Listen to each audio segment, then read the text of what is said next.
Today আজ, tomorrow আগামীকাল, ইস্টারডে গতকাল, স্যাটারডে শনিবার, সানডে রবিবার, মানডে সোমবার, টিউসডে মঙ্গলবার, ওয়েডনেসডে বুধবার, থার্সডে বৃহস্পতিবার, ফ্রাইডে শুক্রবার। সো বন্ধুরা আমরা আরেকবার রিপিট করতে পারি, শুধুমাত্র ইংরেজিটা বলতে পারি।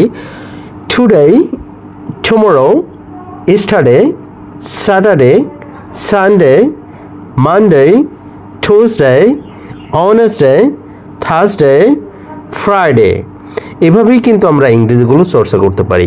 আরেকটা জিনিস তোমাদের জেনে রাখা ভালো, সেটা হচ্ছে আমরা যদি এইগুলোর ইংরেজিটা বাংলাটা না জানি তাহলে কখনোই কিন্তু আমরা ইংরেজিতে কথা বলতে পারবো না। অবশ্যই আমাদের প্রত্যেকটার বাংলা শব্দ জানতে হবে। আসলে এই বাংলা ওয়ার্ডগুলো আসলে এই ইংরেজি থেকে বাংলা করতে হবে এবং বাংলা থেকে ইংরেজি করতে হবে, তাহলেই কিন্তু আমরা সঠিকভাবে এগুলোর ইংরেজিতে প্রয়োগ করতে পারবো।